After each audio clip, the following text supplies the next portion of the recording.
चरणों से निकली है गंगा प्यारी, चरणों निकले गारी, जिसने सारी दुनिया तारी, जिसने सारी दुनिया तारी। चरणों से निकली है गंगा प्यारी, चरणों से निकली है गंगा प्यारी, जिसने सारी दुनिया तारी, जिसने सारी दुनिया तारी। उन चरणों के में दर्शन पावो, उन चरणों के में दर्शन पाओ। बांके बिहारी तेरी आरती गाओ, बांके बिहारी तेरी आरती गाओ।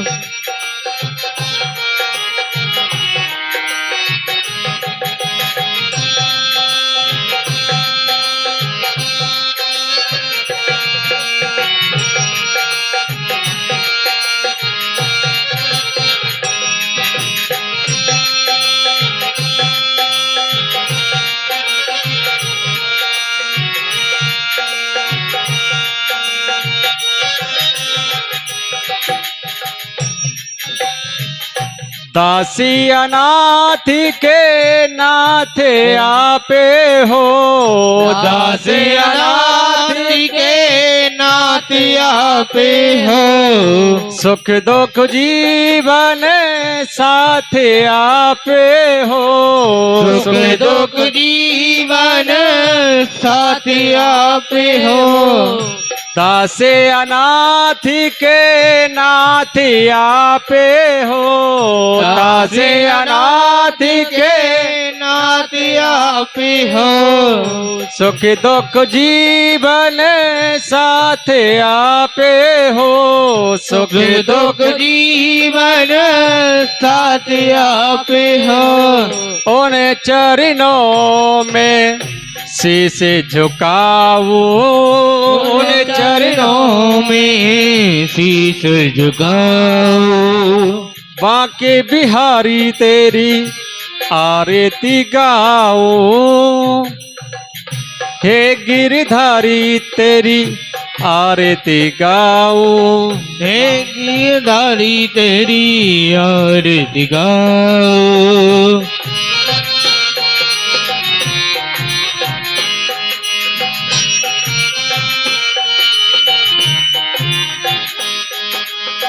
श्री हरिदास के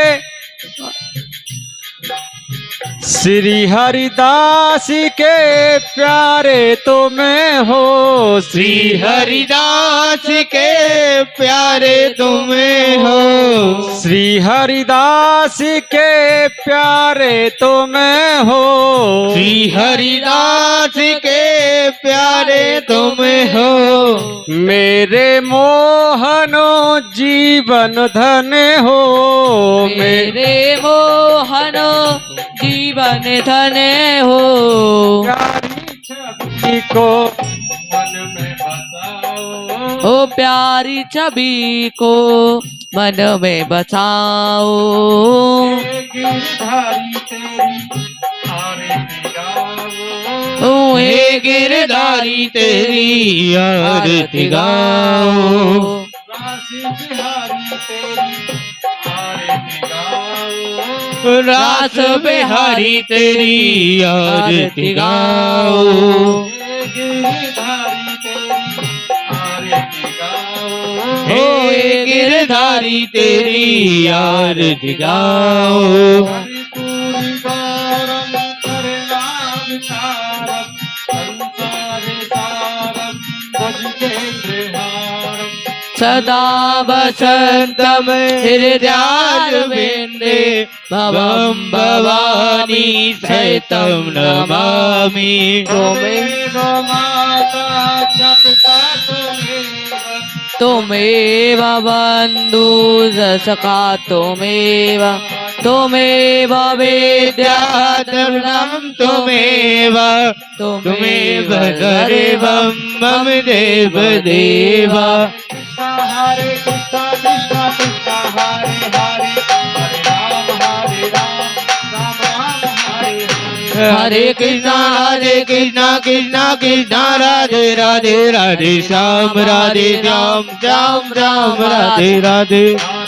हरे कृष्ण कृष्ण कृष्ण हरे हरे हरे राम राम राम हरे हरे। हरे कृष्णा कृष्ण कृष्ण हरे हरे हरे राम राम राम हरे हरे। हरे कृष्ण हरे हरे हरे राम हरे राम राम राम हरे हरे। हरे कृष्णा कृष्ण कृष्ण हरे हरे हरे राम राम राम हरे हरे।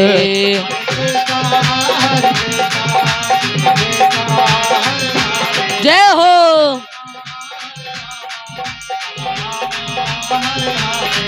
हरे कृष्णा कृष्ण कृष्ण हरे हरे हरे राम राम राम हरे हरे। बोल भाग्य बिहारी लाल की जय हो भागवत महापुराण की जय हो जय जय श्री राधे श्याम।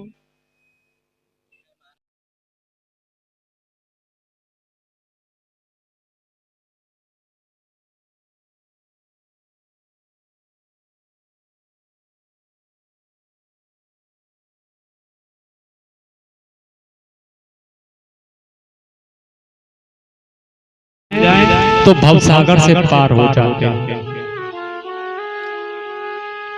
और आजकल गुरुओं में होड़ लगी हुई है, गलियन गलियन गुरु फिरे कोई हमसे दीक्षा ले।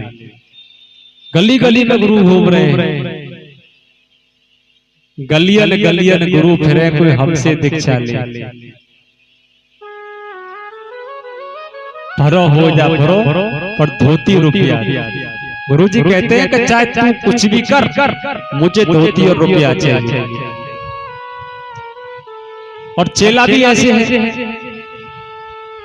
भलो भयो गुरु चल बसे, चेला न पड़ गए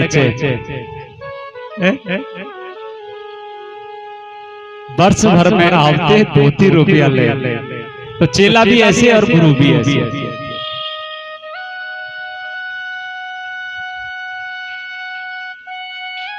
दो पड़ोसी और दोनों पड़ोसियों के अलग अलग गुरु, और दोनों पड़ोसियों में झगड़ा हो गया। झगड़ा इस बात पर हुआ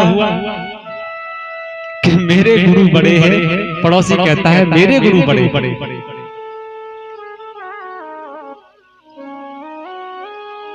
दोनों में झगड़ा हो गया।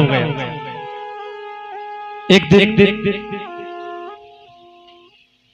एक शिष्य के गुरु आए, तो वो जेठ मास का महीना था। संध्या के समय गुरुदेव आए थे, तो शिष्य अपने गुरु को लेकर के छत पर आसन लगाया और गुरुदेव को छत पर जाकर बैठा दिया। बिस्तर लगाया, तकिया लगाई, और गुरुदेव बड़े प्रेम के साथ आसन पर जाकर के बैठ गए। अपनी पत्नी से कहा कि देखो आज मेरे गुरुदेव आए हैं, अच्छे अच्छे पकवान बनाओ। तो पत्नी ने अच्छे अच्छे पकवान बनाए, बड़े भाव के साथ गुरुदेव ने पकवान, और पत्नी ने ऐसा ही किया। रात्रि को गुरुदेव छत पर सोए, जब सुबह हुई उस शीतल जल से गुरुदेव ने स्नान किया और गुरुदेव वहां से चले गए। पड़ोसी सब कुछ देख रहा है। पड़ोसी कहने लगा तेरे गुरु तो बहुत छोटे हैं, जिस दिन मेरे गुरु आएंगे तब बताऊंगा कि गुरु की सेवा पूजा कैसे होती है। समय व्यतीत होता रहा। अब पड़ोसी के गुरु आए और महीना था फूस का, बोलना पड़ेगा राधे राधे। फूस का महीना था। पड़ोसी कहने लगा कि मैं अपने गुरु को अंदर कमरे में रखूंगा तो मेरे पड़ोसी को मालूम कैसे होगा कि मैं अपने गुरु की सेवा पूजा कैसे करता हूं। अब अपने गुरुदेव के लिए छत पर आसन लगवा दिया। अब गुरुदेव को लगा कि भाई थोड़ी व्यवस्था नीचे कम है, थोड़ी देर बाद नीचे ले जाएगा मुझको मेरा चेला। अब गुरुदेव आकर के आराम से बैठे, अपनी पत्नी से कहा कि भाई अच्छे अच्छे पकवान बनाओ। तो खूब मिठाइयाँ पकवान गुरुदेव के सामने परोसी। गुरुदेव ने बड़े भाव से भोग लगाया। उसके बाद शिष्य ने सोचा कि जब उसके गुरुदेव आए थे, पड़ोसी के गुरु आए थे, तो वो पतली चादर में सोए थे, तो मैं अपने गुरुदेव को रजाई कैसे दूं? तो चेला ने अपने गुरु के लिए एक पतली चादर नई लाकर के गुरुदेव को दे दी। और उसके बाद गुरुदेव ने कहा, अरे भैया नीचे नहीं चलना। चेला बोला, गुरुदेव नीचे नहीं जाओगे और तुम नीचे चले गए तो मेरी नाक कट जाएगी, क्योंकि मेरे पड़ोसी के जब गुरु आए थे तो वो छत पर सोए, आपको भी छत पर सोना पड़ेगा। गुरुजी ने कहा, भैया को रजाई कंबल के कुछ नहीं मिलेगा, केवल चादर मिलेगी, वो भी पतले सी। अपनी पत्नी से कहा कि जब पड़ोसी के गुरु आए थे तो पड़ोसी के गुरु ने एक मटका जल से स्नान किया। मेरे गुरुजी बड़े हैं तो 7 कोरे मटके जल से भरवाकर छत पर रखवा दो, मेरे गुरुदेव स्नान करेंगे। अब रात में बेचारे गुरुदेव छत पर अकड़ते रहे। गुरुजी मेरी तरह पहलवान थे, खाते पीते घर के थे, मोटे ताजे। जब तक ठंड को सहन किया, सहन करते रहे, नहीं हुआ सहन तो बेचारे बेहोश हो गए, अकड़ गए ठंड की वजह से। जब सुबह हुई, शिष्य ने आकर के गरम गरम हाथों से गुरुदेव को छुआ, गुरुदेव के नेत्र खुले। अब गुरुदेव ने तो अपने गुरु को दोनों हाथों से पकड़ लिया। अपनी पत्नी से कहा, मटका उठाओ और गुरुजी के सर पर डालो। बेचारे गुरुदेव को हॉस्पिटल में भर्ती करना पड़ा। मेरे कहने का मतलब ये है कि गुरु चाहे झोपड़ी में रहते हों, चाहे बहुत बड़े आश्रम में, गुरु केवल गुरु होते हैं। कभी ये मत सोचो कि भाई पड़ोसी के गुरु छोटे हैं या मेरे गुरु बड़े। गुरु केवल गुरु होते हैं। तो नारद जी ने ध्रुव जी महाराज को ओम नमो भगवते वासुदेवाय का मंत्र दिया और वहां से सीधे वृंदावन ध्रुव जी महाराज पहुंचे। जमुना में स्नान किया और जमुना में स्नान करके बट वृक्ष के नीचे खड़े हुए। जैसे पहला महीना आरंभ हुआ तो 3-3 दिन में कुछ फल ग्रहण करते हैं और ओम नमो भगवते वासुदेवाय का जाप करते हैं। और जैसे दूसरा महीना आरंभ हुआ तो दूसरे महीने में 6-6 दिन में केवल सूखे पत्ते ग्रहण करते हैं और ओम नमो भगवते वासुदेवाय का जाप करते हैं। जैसे तीसरा महीना आरंभ हुआ तो 9 दिन में केवल एक बार जल पीते हैं और ओम नमो भगवते वासुदेवाय का जाप करते हैं। चौथे महीने में 12 दिन में केवल एक बार श्वास लेते हैं।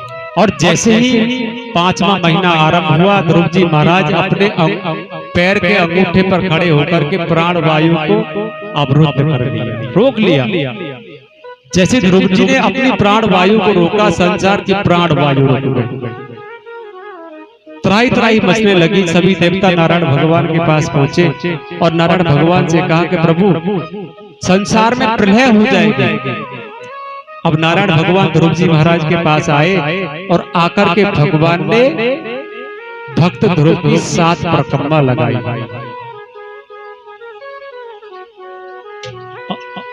और कहा, ध्रुव में तुम्हारी तपस्या से बड़ा प्रसन्न, वरदान मांगा। लेकिन ध्रुव जी महाराज ने अपने हृदय के मंदिर में भगवान की सुंदर सी झांकी को बिठा रखा है। हम सब चाहते हैं कि भगवान हमारे घर पर आए, लेकिन पतिदेव घर में आरती कर रहे हैं कि ओम जय जगदीश हरे, तभी पत्नी ने लहसुन और प्याज का तड़का मारा। अब भगवान आएंगे तो दरवाजे से ही भाग जाएंगे, बोलना पड़ेगा राधे राधे। क्योंकि हमारे हृदय में काम क्रोध मद लोभ ईर्ष्या सब भरे हुए। आपने कुत्ते को देखा होगा, कुत्ता भी जहां बैठता है वहां पर पहले पृथ्वी को जमीन को बैठने योग्य बनाता है, तब जाकर के वो वहां बैठता है। और हम चाहते हैं कि हमारे इस गंदगी भरे शरीर में आकर के भगवान अपना निवास बना, तो भगवान कैसे आ जाए? अभी कोई व्यक्ति तुमसे मिलने के लिए आए, कोई रिश्तेदार तुम्हारे यहाँ मिलने के लिए आए और आप उसे देख करके पति पत्नी दोनों झगड़ा कर दें। जो 2-4 दिन रुकने के लिए आया था वो 2-4 मिनट में अपना काम खत्म करेगा और निकल लेगा, बोलना पड़ेगा राधे राधे। और हम चाहते हैं कि भगवान को अपने हृदय में दिखाएं। भगवान कैसे बैठ जाएंगे? और भगवान हमारे हृदय में कब बैठेंगे? जब हम भजन करें। कि कब हो पियो ना भजनवा कैसी बीतेगी, कब हो पियो ना भजनवा कैसी बीतेगी,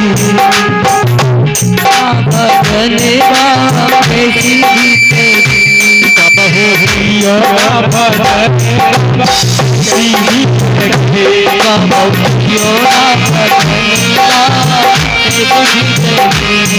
और कैसी बीतेगी मेरे भैया, कैसी बीतेगी, कैसी बीतेगी मेरे भैया, कैसी बीतेगी, कब हो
खेले गवायो आई मस्त जवानी रे, खेले गवायो आई मस्त जवानी,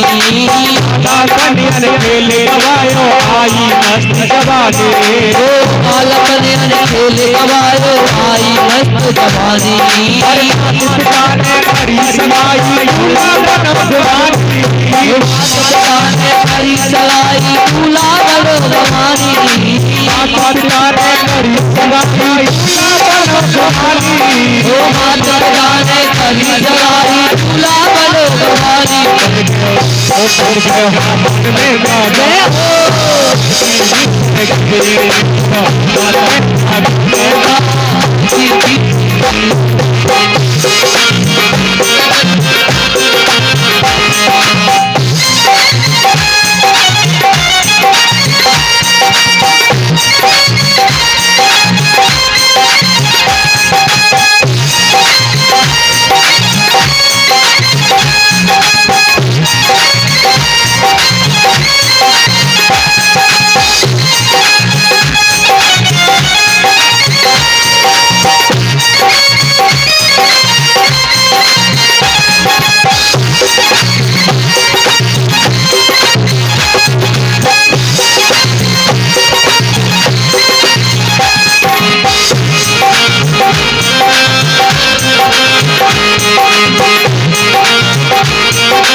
पहरे तेरी जामा हो धूमधाम से गाओ गायो पहरे तेरी जामा धूमधाम से गाओ गायो पहरे तेरी जामा हो धूमधाम से गाओ गायो पहरे तेरी जामा और भूल में पर आयो हम भयो जामा हो भूल में पर आयो हम भयो जामा हो भूल लेके घर पे आयो हम भयो सब जामा के सजनी के सजने बा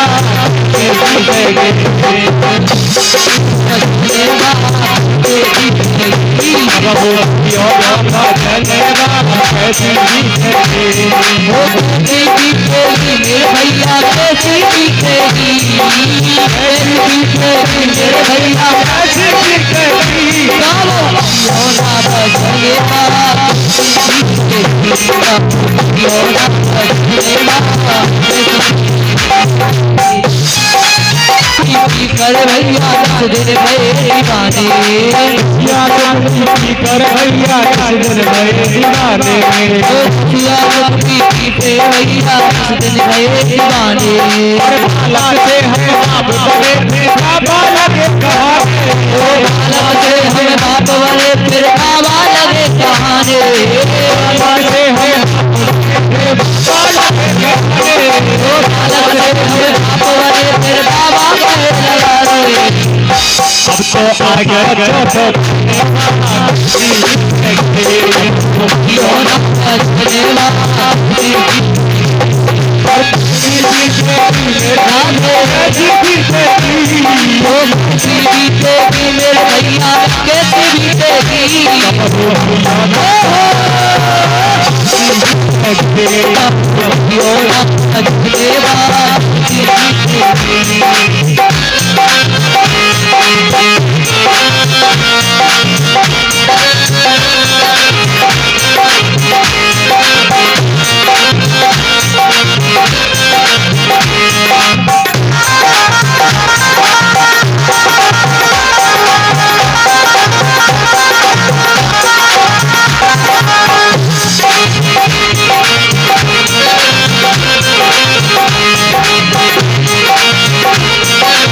तो आ गया कमर मरान बात जब टूटे नजर गई नजराने कमर मरान बात जब टूटे नजर गई नजराने कमर मरान बात जब टूटे नजर गई नजराने कमर बात जब टूटे नजर गई नजराने हर पाठ खाए तो पर पर के हर पाठ खाए तो पर पर के तूए वार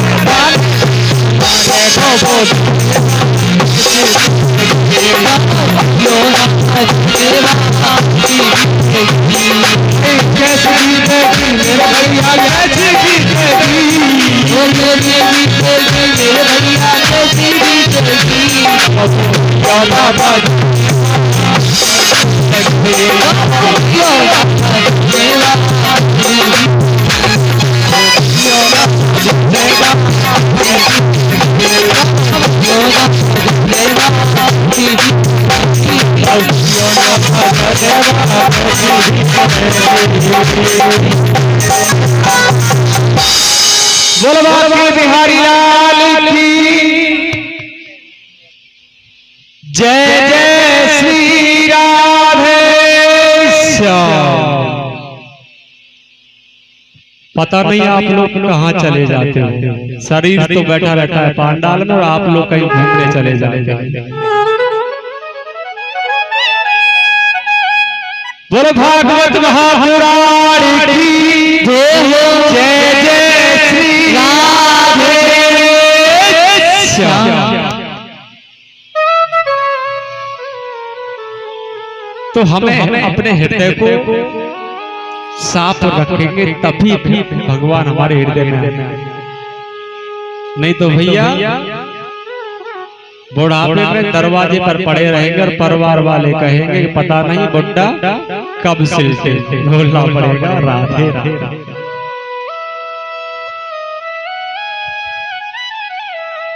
इस शरीर को धोने के लिए, साफ रखने के लिए हम बड़े बड़े साफ शैम्पू, साबुन, इत्र को इस्तेमाल करते हैं। ऊपर से खूब साफ करते, दिन में 4-4 बार मुंह को धोया, 4 बार शरीर को धोया, सेंट लगाया कोबरा वाला जो अच्छे खुशबू देते हैं। लेकिन जो अंदर गंदगी भरी हुई है उसको हम कैसे हटाएं? और जिस दिन हमारे हृदय साफ हो जाए, भगवान अपने आप आकर के हमारे हृदय में बैठते हैं।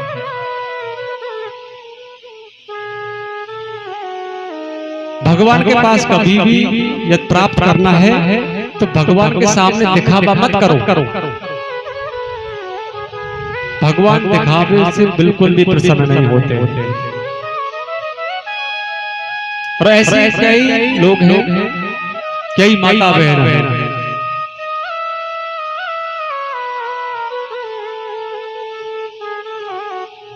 पति देव ने कहा कि देवी जी आज मंदिर में चलना है, तो श्रीमती जी नई साड़ी पहनेंगे, काजल, बिंदी, लिपस्टिक करके मां मंदिर में जाती। भगवान तुम्हारे स्वरूप को नहीं देखता है कि तुमने कितना अच्छा मेकअप किया है, कितने अच्छे कपड़े पहने हैं। भगवान प्रसन्न नहीं होगा। हाँ, मंदिर का जो पुजारी हो भलो प्रसन्न हो जाए, भगवान नहीं होगा।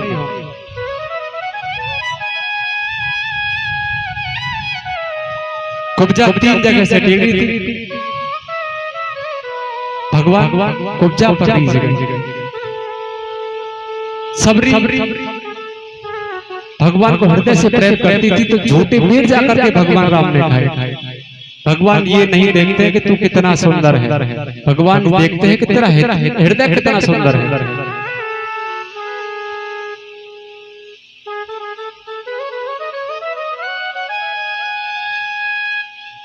दिखावा भगवान को बिल्कुल भी पसंद नहीं है। दिखावा मत करो, जैसे हो वैसे ही भगवान के सामने जाओ। जब भगवान राम सीता माँ की खोज में वन में भटक रहे थे, सुग्रीव ने भगवान राम को आते हुए देखा तो बड़ा भयभीत हुआ। हनुमान जी से कहा कि हनुमान जी आप जाकर के देखो, कहीं मेरे भाई ने मुझे मारने के लिए कोई राजकुमार तो नहीं भेजे। तो हनुमान जी भगवान राम के सामने गए और ब्राह्मण का रूप बना करके गए। जाकर के हनुमान जी ने भगवान को प्रणाम किया। भगवान देखते ही पहचान गए कि ये ब्राह्मण नहीं है। ब्राह्मण होते तो झुक करके मुझे प्रणाम नहीं करते। भगवान राम ने कुछ भी नहीं कहा। और जब हनुमान जी ने भगवान राम को पहचाना तो अपने भेष में हनुमान जी आए और हनुमान जी को भगवान ने अपने हृदय से लगा लिया। भगवान को बनावटी बिल्कुल भी पसंद नहीं है। जब हनुमान जी अपने भेष में आए तो कहा कि मैं तुम्हें अपने भाई लक्ष्मण से भी अधिक प्रेम हनुमान को करता हूं। अपने अंक में भर लिया भगवान ने। बोलना पड़ेगा राधे राधे। जब भगवान नारायण ने देखा कि ध्रुव ने अपने हृदय में मेरी सुंदर सी झांकी को स्थापित कर रखा है, और जैसे ही भगवान ने अपनी झांकी को लुप्त किया ध्रुव के हृदय से, जैसे बिना जल के मछली तड़पड़ाती है ऐसे तड़पड़ा के नेत्र खुले, और जो झांकी हृदय में विराजमान थी वही झांकी सामने पृथक में देखी तो ध्रुव जी महाराज झांकी को निहारते रहे। आंखों से आंसू गिर रहे। और उसके बाद भगवान ने कहा कि ध्रुव मैं तुम्हारी इस तपस्या से बड़ा प्रसन्न, आप वरदान हो। लेकिन ध्रुव जी महाराज कुछ भी नहीं बोले। भगवान ने कहा कि मैं यहाँ पर तुम्हारे पास आया हूँ, तुम्हें कुछ ना कुछ दे के जरूर जाऊंगा। कहा कि तुम नहीं मांगते हो, मैं तुम्हारे मांगे ही तुम्हें देता हूँ कि तुम अपने पिता की गोद में बैठने के लिए भगवान की तपस्या करने के लिए आए। आज तुम्हें परम पिता परमात्मा की गोद में बैठने का अवसर प्राप्त होगा। नारायण भगवान ने ध्रुव जी को अपनी गोद में बिठाया और कहा ध्रुव तुम्हारे मन में कोई भी इच्छा हो तो आप मांग सकते हो। लेकिन ध्रुव जी महाराज ने कुछ भी नहीं मांगा। नारायण भगवान ने कहा कि पहले तुम 36,000 वर्ष तक यहाँ पर राज को भोगोगे और 36,000 वर्ष के बाद काल के सर पर पैर रख करके सीधे बैकुंठ को आओ। नारायण भगवान ने जैसे ही शंख को लिया, ध्रुव के होठों से लगाया, आज ध्रुव जी महाराज को संपूर्ण ज्ञान हो गया और कहा कि बेटा तुम अपने बहनों के लिए वापस जाओ, तुम्हारे माता पिता वहां तुम्हारा इंतजार कर रहे हैं। जैसे ध्रुव जी महाराज खड़े हुए, मुड़ करके देखा तो नारायण भगवान की जो सुंदर झांकी थी वहां से लुप्त हो गई। अब ध्रुव जी महाराज सीधे अपने महलों में आए और आकर के अपनी छोटी माँ के पास गए और छोटी माँ के चरणों में जाकर के लौट सुरची के चरणों में जाकर के लेटे। सुरची कहने लगी मैं तो बड़ी अभागिन जो तुझे मैंने वन में भेज दिया। और ध्रुव जी महाराज कहते कि नहीं माँ, आज तुम्हारी ही कृपा से मुझे भगवान के दर्शन हुए। उसके बाद अपने पिता उत्तानपाद के पास पहुंचे। उत्तानपाद ने अपने पुत्र को अपने गोद में उठाया और उसके बाद अपनी मां सुनीति के पास गए।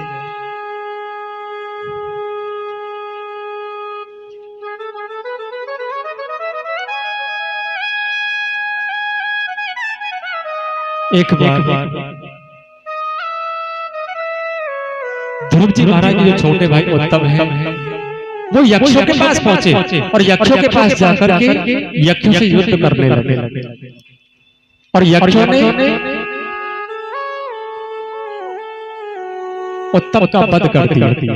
और जैसे वध हुआ, ध्रुव जी महाराज को पता चला कि मेरे छोटे भाई का वध यक्षों ने किया है, तो आज ध्रुव जी अपने हाथ में शस्त्र लेकर के यक्षों के पास पहुंचे, हजारों यक्षों का वध कर दिया।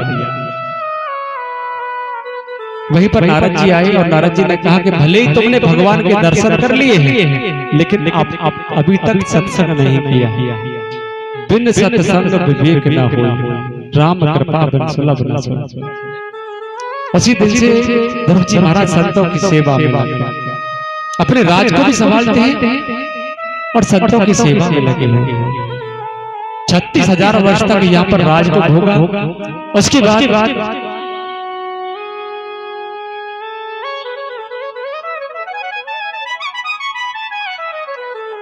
जब काल ध्रुव जी महाराज को लेने के लिए आया, तो ध्रुव जी महाराज ने काल के सर पर पैर रखा और सीधे अपने परिवार सहित बैकुंठ के लिए चले।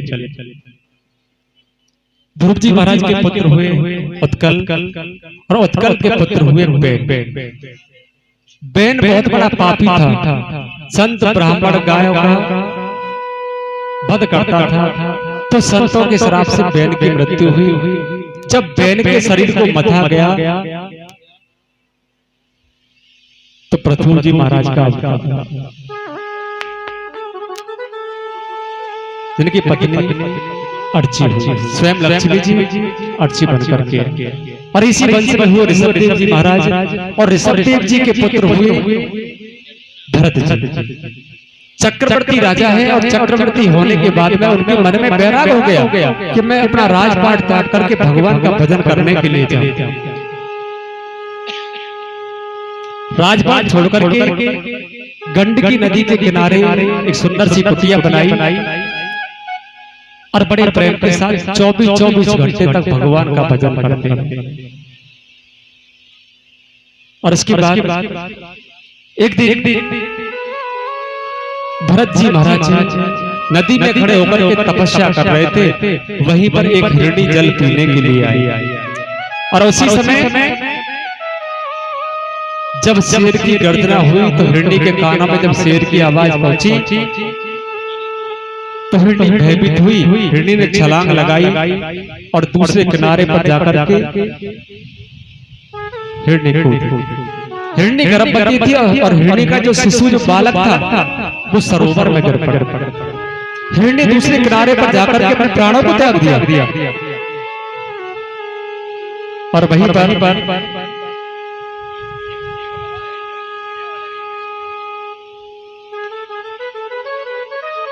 जब भरत जी ने देखा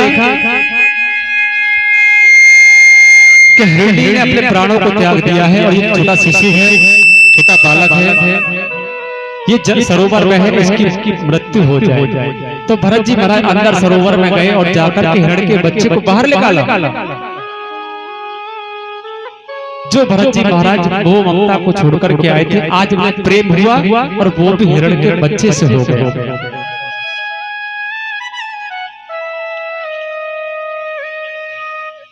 जो भरत जी महाराज 24-24 घंटे भगवान का भजन करते हैं, आज वही भरत जी महाराज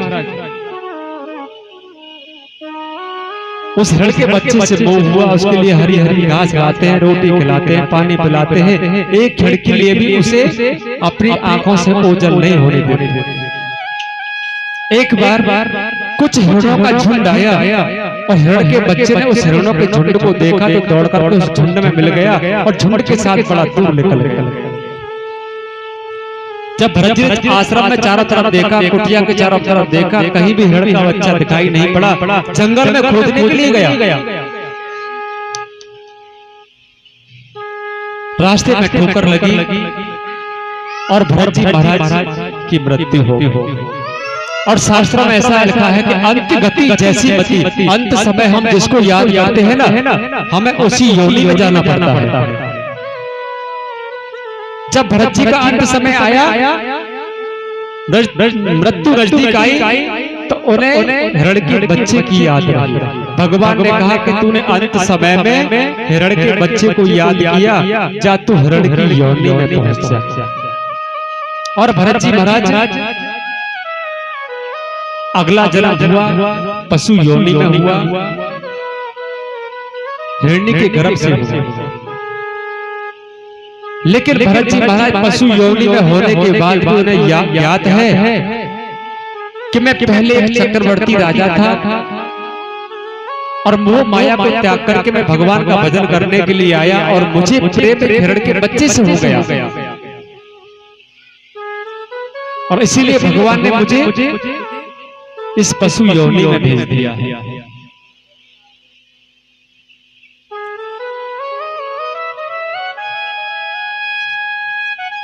भगवान से प्रार्थना करता है कि प्रभु आप कैसे भी मुझे इस पशु योनि से मुक्त करा। उस जंगल में आग लगी, सभी पशु पक्षी वहां से भाग गए। लेकिन जो भरत जी महाराज पशु योनि में थे, हिरण की योनि में थे, उसी अग्नि में अपने प्राणों को त्याग दिया। और उन्हीं भरत जी महाराज का तीसरा जन्म एक ब्राह्मण के घर हुआ।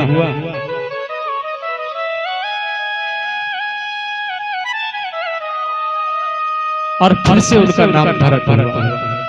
भरत जी महाराज ने कहा कि मैं अपने 2 जीवन बर्बाद कर चुका हूं, लेकिन एक तीसरा जीवन बर्बाद नहीं करूंगा।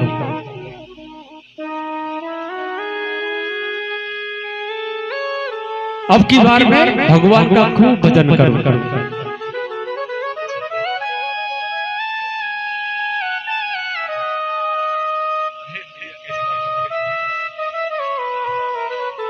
बोलवा के बिहारी लाल की जय, जय जय श्री राधे श्याम। तो वही बार जब भरत जी महाराज थोड़े बड़े हुए तो पिताजी ने विद्या ग्रहण करने के लिए पाठशाला भेजा। फिर कहने लगे बेटा तू ब्राह्मण बालक है, एक श्लोक सीख ले। भरत जी ने कहा कि आज मेरे पिताजी मुझे विद्या ग्रहण करने के लिए भेज रहे हैं, कल मुझसे कहेंगे बेटा 2-4 मंत्र सीख ले और फिर कहेंगे कि जजमान के घर जाकर के किसी का नामकरण करके आओ, किसी के यहाँ सत्यनारायण की कथा करो, कभी ये करो। और मैं इस माया में फंसना नहीं चाहता।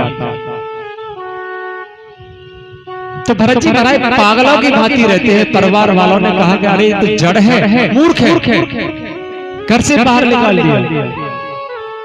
कहा कि तुम तो खेत पर जाकर के रहो। और भरत जी महाराज बड़े प्रेम के साथ घर से बाहर रहते हैं। वन में एक बार भील भरत जी को पकड़ करके ले गए। भीलों के मन में विचार आया कि हम काली मां को बलि चढ़ाएं। जब जंगल में देखा तो जड़ भरत जी महाराज बैठे हुए हैं और भील जड़ भरत जी को पकड़ करके ले गए और जैसे ही बलि चढ़ाना चाहते हैं आज साक्षात काली मैया प्रकट हुई और सभी भीलों का वध कर दिया।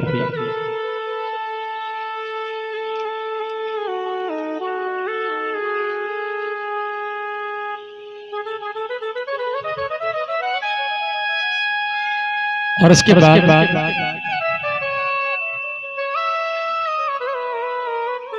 एक राजा जिनका नाम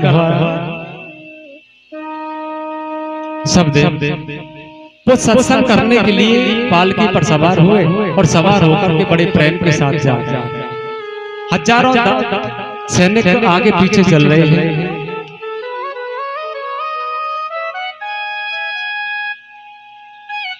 और राजा रघुगण बड़े प्रेम के साथ पालकी में चल रहा है। उसी समय एक कहार बीमार हो गया और जैसे कहार बीमार हुआ तो रघुगण ने कहा कि तुम जो भी व्यक्ति तुम्हें मिलता है आप उसे पालकी में लगा दो।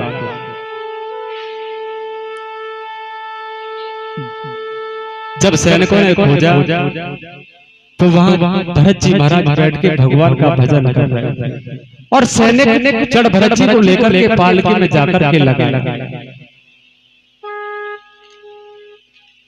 और भरत जी महाराज बड़े प्रेम के साथ पालकी को ढोने लगे। लेकिन चलते समय भरत जी महाराज की दृष्टि जमीन पर होती है कि उनके पैर के नीचे कोई कीड़ा या चींटी चींटा नहीं मर जाए और जैसे कोई चींटी चींटा आता है तो वो उछल जाते हैं। राजा रघुगण का जो सर है बार बार पालकी से टकराता है तो रघुगण बड़ा नाराज हुआ। रघुगण ने कहा अरे कहारो क्या तुमसे पालकी चलती नहीं है? ये बार बार पालकी को क्यों हिला देते हैं? क्या तुम्हें पता नहीं कि मैं राजा हूँ, मैं तुम्हें दंडित भी कर सकता हूँ। तीनों कहार कहने लगे राजन हम तो पालकी को बड़े प्रेम के साथ लेकर के चल रहे हैं लेकिन जो नया कहार आया है ना ये पालकी को बार बार हिला देता है।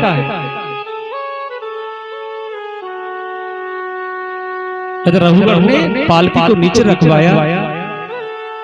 जड़ भरत जी को देखा तो जड़ भरत जी को देखते ही कहने लगे कितने हट्टे कट्टे हो, मोटे ताजे हो और तुमसे ये पालकी नहीं ढोई जा रही। अरे मैं एक राजा हूं तो मैं दंडित कर सकता हूं। भरत जी ने कहा कि मैंने अपने जीवन में कभी नहीं बोला और इस रघुगण का वजन अपने कंधों पर रखा है तो उसे मैं नरक में नहीं जाने दूंगा। जड़ भरत जी ने कहा कि आपने कहा कि तुम एक राजा हो और जब पालकी बार बार टकराती है तो आपको कष्ट होता है।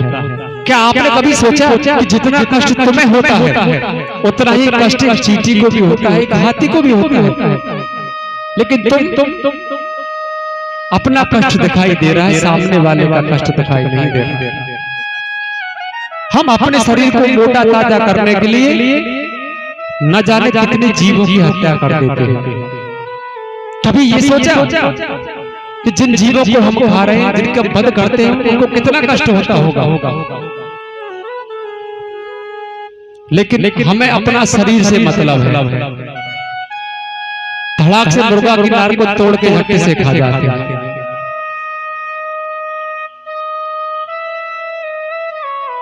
आज रघुगण ने देखा ऊपर से नीचे तक भरत जी महाराज के कंधे पर जनेऊ पड़ा हुआ है। रघुगण आज भरत जी के चरणों में बैठ गया, कहा कि मुझसे बहुत बड़ा अपराध हो गया जो मैंने एक संत को अपनी पालकी में लगा दिया। भरत जी कहने लगे कि राजन आप पालकी पर सवार होकर के कहां के लिए जा रहे हैं? रघुगण ने कहा कि मैं सत्संग करने के लिए जा रहा हूं। भरत जी महाराज ने कहा कि संतों सत्संग करने के लिए जा रहे हैं और वो भी अभिमान के साथ जा रहे हैं, और संतों के पास जाओ तो अभिमान को छोड़ के जाना चाहिए। संत मिलन को चालिए तज माया अभिमान, जो जो पग आगे धरे कोटन जग के समान। संतों के पास जाओ तो अभिमान और माया दोनों को छोड़ के जाना चाहिए, और तुम हो के दोनों को साथ लेकर के जा रहे हैं। आज रघुगण को बैराग उत्पन्न हो गया। संपूर्ण सेना को वापस महलों में भेजा और राजा रघुगण सीधे वन में संतों की सेवा करने के लिए चले। उससे आगे कथा आती है अजामिल बादशाह। अजामिल बहुत बड़ा विद्वान ब्राह्मण था, कर्मकांडी ब्राह्मण था।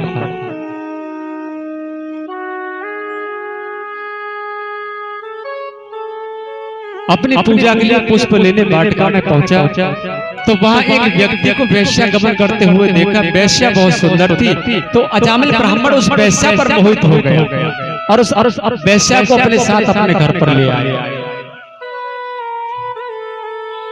जो अजामिल कर्मकांडी ब्राह्मण था, भगवान का भजन पूजा पाठ करता था, आज वही अजामिल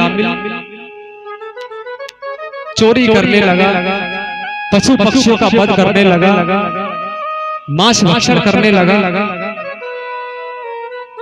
जंगल में जाता है, पशु पक्षियों का वध करता है, बहुत बड़ा दुष्ट हो गया। एक बार कुछ संतों की मंडली अजामिल के द्वार पर पहुंची। अजामिल घर पर नहीं था, उसकी जो पत्नी जो वेश्या थी वो घर पर है। संतों ने कहा कि देवी, हम संतों को बड़े जोर से भूख लग रही है, आप हमें भोजन कराओ। अजामिल की पत्नी कहने लगी, अभी मेरा पति अजामिल यहाँ पर नहीं है, क्यों ना मैं इन संतों को भोजन करा। विचार कर रही है कि जब तक मेरा पति अजामिल वापस आएगा तब तक तो मैं इन संतों को भोजन करा के यहाँ से विदा कर दूं। और ऐसी घटना कभी कभी हमारी माता बहनों के साथ भी होती है। हमारी माता बहना सोचती है कि 2 बजे से 5 बजे तक की कथा है। हमारे स्वामी जी 5:15 बजे आते हैं ड्यूटी से, दुकान से। जब वो आएंगे तो उनके आने से पहले मैं पहुंच जाऊं। और कई बार ऐसा होता है कि कथा में 5:15 की जगह 5:30 बज जाते हैं, 6 बज जाते हैं। जब हमारी माता बहन घर पहुंचती है, पति देव पूछते हैं, क्यों जी कहाँ गई थी? बोलना पड़ेगा राधे राधे। ऐसी अजामिल की पत्नी ने कहा कि जब तक अजामिल आएगा तब तक मैं संतों को भोजन करा के यहाँ से विदा कर दूंगी। संतों के लिए भोजन बनाए, सभी के सामने परोसे और संतों ने भगवान का भोग लगा करके एक एक निवाला ही अपने मुख में डाला। इतनी देर में अजामिल आ गया। अजामिल का संपूर्ण शरीर रक्त से सना हुआ है, मरे हुए पशु पक्षी कंधे पर लटके हुए और सीधा रसूल घर में अजामिल का प्रवेश हो गया। संत कहने लगे, अरे देवी देखो, तुम्हारी रसूल घर में किस दुष्ट का प्रवेश हुआ है। आज अजामिल की पत्नी ने कहने लगी, बाबा ये मेरे पति अजामिल है। संत कहने लगे, हमने किस दुष्ट का अन्न ग्रहण कर लिया? हमने इस पापी का अन्न ग्रहण किया है और हम संत हैं, हमें इसका उद्धार जरूर करना चाहिए। संत कहने लगे, देवी हमने भोजन तो कर लिया, लेकिन संत और ब्राह्मण इनमें सबसे बड़ी एक कमी होती है। किसी भी ब्राह्मण को देख लेना, किसी भी संत को देख लेना, चाहे आप भोजन में कितने भी अच्छे भोजन करा दो, लेकिन भोजन कराने के बाद में दक्षिणा नहीं मिली तो संत और ब्राह्मण का मुंह बिगड़ जाता कि जजमान हल्का रहा। बोलना पड़ेगा, भले ही तुम चटनी से रोटी खिला दो और चलती बार 501 रुपया दक्षिणा में दो, तो बस एक ही बात कहते हैं कि भाई ऐसा जजमान तो रोज मिले। बोलना पड़ेगा राधे राधे। तो संतों ने कहा कि देखो आपने हमें भोजन कराया है तो दक्षिणा देनी पड़ेगी। अजामिल की पत्नी कहने लगी, बाबा बताओ दक्षिणा में मैं आपको क्या दूं? संत कहने लगे, देवी भोजन आपने कराया, दक्षिणा हम तुम्हारे पति के हाथों से लेंगे। अब अजामिल की पत्नी अपने पति के पास पहुंची और कहा कि देखो स्वामी, आज मैंने संतों को भोजन कराया है, आप मेरे साथ चल करके इनको दक्षिणा दे दो। अजामिल ने कहा कि इनके जो कमंडल लंगोटा जो सोटा नहीं छिनाया, ये कम दक्षिणा नहीं है।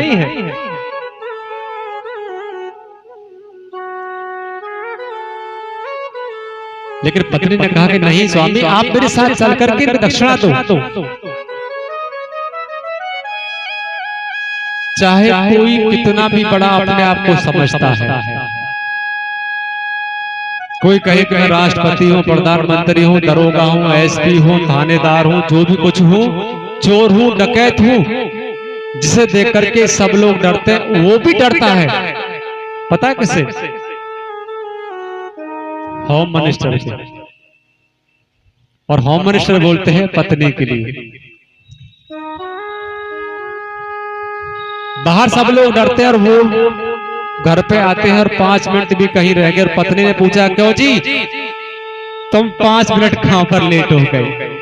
तो बेचारा भीगी बिल्ली की तरह कांपता रहता है, बोलना तो पड़ेगा राधे राधे। ऐसे अजामिल जब जिद करने लगा तो पत्नी ने कहा कि मैं तुमसे बार बार कह रही हूं, चलो मेरे साथ चल करके तुम्हें दक्षिणा देनी पड़ेगी। अब बेचारा अजामिल हिल गया और चुपचाप कहने लगा, अरे बेबी तुम नाराज काहे को हो रही हो, चलो मैं दक्षिणा देता हूं। अजामिल अपनी पत्नी के साथ संतों के पास पहुंचा और कहने लगा, बताओ तुम्हें दक्षिणा में क्या चाहिए? संत कहने लगे, अरे अजामिल, साधु भाव का भूखा होता है, धन का भूखा नहीं होता। और जो धन का भूखा होता है वो साधु नहीं हो सकता, वो स्वादु होता है। हम आपसे धन नहीं मांग रहे हैं, हम तो आपको कुछ देना चाहते हैं। अजामिल ने कहा कि तुम क्या देना चाहते हो, जल्दी दो। अजामिल ने कहा कि हम तुम्हें एक आशीर्वाद देते हैं कि तुम्हारे घर पुत्र का जन्म होगा। अजामिल ने कहा कि पहले से 10 है और जो 11वां होगा वो भी पुत्र होगा, तुमने मुझे क्या दिया? संत कहने लगे कि पहले से 10 पुत्र है और जो 11वां होगा वो भी पुत्र होगा, लेकिन हमारे कहने से अपने बेटे का नाम नारायण रख लेना। अजामिल ने कहा कि मेरा बेटा है, मैं अपने बेटे का नाम चिंटू, मिंटू, पप्पी, पता नहीं क्या रखूं। और आजकल तुम देखो नाम भी बड़े ऐसे अजीब अजीब नाम होते हैं, पता नहीं चलता कि मैया बेटे को बुला रही है, कुत्ते को बुला रही है। अरे पप्पी कहां पर हो? अब पप्पी तो कुत्ते को बोलते हैं भैया। पहले नाम जो होते थे ना वो भगवान से मिलते हुए नाम होते थे। भाव कुभाव अनक आलसु नाम जपत मंगल दिस दसो। भाव से कुभाव से कैसी भगवान का नाम लो। अपने बेटे का नाम तुम गोपाल रखो। अरे बेटा गोपाल तुमने खाना खाया, अरे बेटा गोपाल तुमने पानी पिया, अरे बेटा गोपाल तुमने ये काम किया। तुम अपने बेटे को भी याद कर रहे हो और साथ में भगवान का नाम भी आ रहा है। तो ऐसा नाम होना चाहिए जो खेल खेल में भगवान का भी जाप होता रहे। और भैया तुम मोती, सीटू, पप्पी ऐसा नाम रखोगे तो बस बोलना पड़ेगा राधे। संत वहां से चले गए और जब बालक का जन्म हुआ पत्नी की जिद के कारण उस बालक का नाम नारायण पड़ गया। अब तो अजामिल अरे बेटा नारायण आपने ये काम किया, बेटा नारायण आपने वो किया, बेटा नारायण, अब तो नारायण नारायण उसके मुख पर रखा रहता है। और जब अंत समय आया अजामिल का तो अजामिल के मुख से निकला अरे बेटा नारायण मुझे बचाओ, बेटा नारायण मुझे बचाओ। वहीं पर भगवान के पार्षद आए और भगवान के पार्षदों ने यम के दूतों को भगाया और अजामिल को लेकर के बैकुंठ में पहुंचे। यमराज जी भी पीछे पीछे पहुंचे, कहने लगे प्रभु तो बहुत बड़ा पापी था, फिर आप इसे बैकुंठ में क्यों लेकर के आए? भगवान ने कहा कि इसने अंत समय में मुझको याद किया, इसलिए मैं बैकुंठ में लेकर के आया।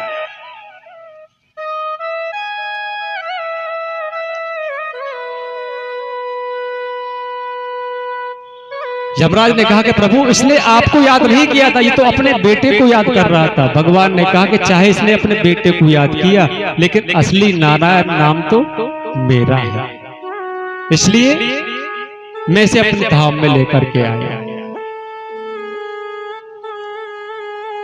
आपने देखा होगा जब कोई बुजुर्ग जब अंतिम समय आता है तो पूरे परिवार वाले उसके पास जाकर के बैठ जाते हैं। और जाकर के केवल एक ही बात कहते हैं कि बाबा भगवान का नाम लो, भगवान का नाम लो, लेकिन इस जिब्या से भगवान का नाम नहीं निकलता। आप वृंदावन में जाकर के देखो, नंदगांव में जाकर के देखो, बरसाना में जाकर के देखो, आपको हजारों लोग माला झोली में हाथ देकर के भगवान का भजन करते हुए मिलेंगे। वो क्यों करते हैं? वो भगवान का नाम का इतना जाप करते हैं कि जब अंत समय आए तो हमारे मुख से केवल एक बार भगवान का नाम निकल जाए।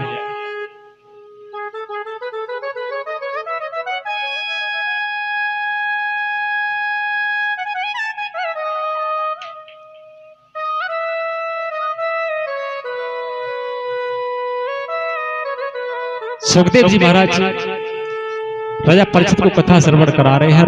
परीक्षित जी महाराज कथा श्रवण करके बड़े गदगद हो रहे हैं।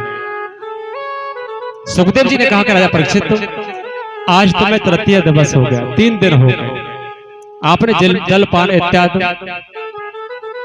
शौच आदि क्रिया से निवृत्त होना है तो मैं कुछ देर के लिए कथा को विराम लगा देता। लेकिन परीक्षित जी महाराज ने कहा कि नहीं गुरुदेव, आप तो मुझे भगवान की कथाओं का को श्रवण कराओ। अब मुझे भूख और प्यास नहीं लग रही, क्योंकि जो भागवत रूपी फल है, आपने फल तो बहुत देखे होंगे, उन फलों में या तो छिलका होता है या फिर गुठली होती है, लेकिन जो भागवत रूपी फल है ना, इसमें ना तो कोई छिलका है और ना कोई गुठली है। और इसको पान करने का बड़ा सरल तरीका है। अपने कानों का दोना बनाओ और खूब पीते जाओ, कानों के द्वारा ये पीते जाओ।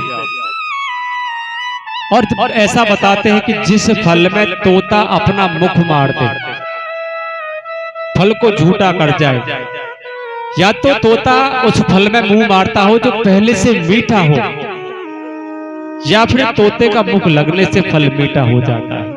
और जिस फल में तोता ने अपना मुख मार दिया, वो फल कितना मीठा हो। अपने कानों का दौना बनाओ और पीते जाओ, बहर बहर बार बार पियो, जब तक हमारी तृप्ति ना हो जाए तब तक इसका पान करते हुए जाओ। सुखदेव जी महाराज ने कहा, परीक्षित जी महाराज कहने लगे, गुरुदेव आपने बताया कि दूसरे अवतार जब भगवान का 12 का हुआ और 12 भगवान ने हिरण्याक्ष का वध किया, लेकिन उससे बड़ा हिरण्यकश्यप था, उसका क्या हुआ? आपने उस कथा को श्रवण नहीं कराया।